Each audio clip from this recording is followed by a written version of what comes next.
স্থগিত হওয়া এইচএসসি পরীক্ষা শুরু হচ্ছে আজ। বিভাগের 4টি জেলার 309টি শিক্ষা প্রতিষ্ঠানের শিক্ষার্থীরা অংশ নিচ্ছে পরীক্ষায়।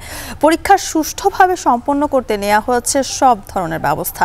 এ নিয়ে আরও জানাতে নগরীর অগ্রগামী সরকারি বালিকা উচ্চ বিদ্যালয় ও কলেজ থেকে যুক্ত হচ্ছেন সহকর্মী রাকিবুল রাফি। রাফি, বন্যার কারণে পরীক্ষার্থীদের কেন্দ্রে আসতে কোনো সমস্যা হচ্ছে কিনা এবং কি কি ব্যবস্থা নেওয়া হয়েছে জানাবেন।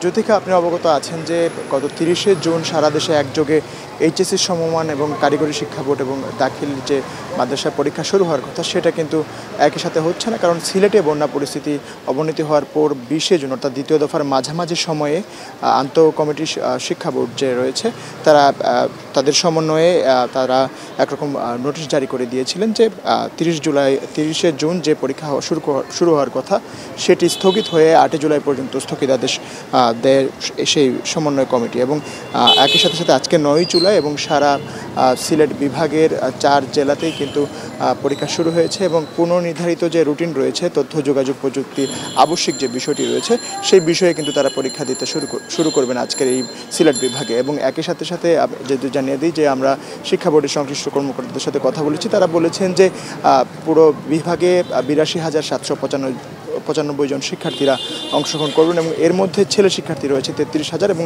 মেয়ে শিক্ষার্থী রয়েছে 49,000 এবং একই সাথে সাথে সুনামগঞ্জেও 15,000 এবং হবিগঞ্জে 16,000, মৌলভীবাজারে 16,000 এবং সিলেট বিভাগে 33,000 পরীক্ষার্থী অংশগ্রহণ করবে। এবং এখানকে আজকে সিলেটের আবহাওয়ার যে পরিস্থিতি, আসলে আবহাওয়া অনেকটাই অনুকূলে রয়েছে এবং অনেক পরীক্ষার্থীরাও নির্বিঘ্নে পরীক্ষা কেন্দ্রে আসতে পেরেছেন এবং অনেক অভিভাবকরা আশঙ্কা করছেন যে সিলেটের যে পার্শ্ববর্তী উপজেলাগুলো রয়েছে সেখানে কিন্তু অনেক জায়গায় কেন্দ্রে পানি না থাকলে অনেক জায়গায় পানি রয়েছে, অনেকে নৌকা সহযোগেও আসবেন।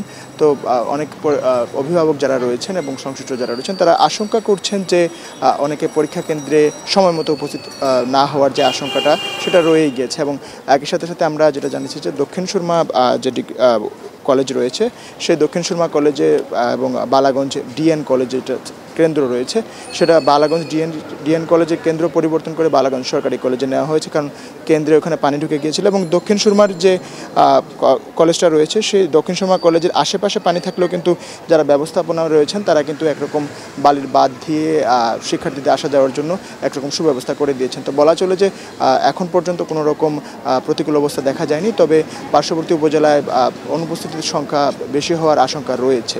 এই ছিল আমার কাছে সিলেটের এইচএসসি পরীক্ষার সর্বশেষ খবরাখবর। জ্যোতিকা, ধন্যবাদ রাফি। সিলেট বিভাগে স্থগিত হওয়া এইচএসসি পরীক্ষা শুরু হচ্ছে আজ।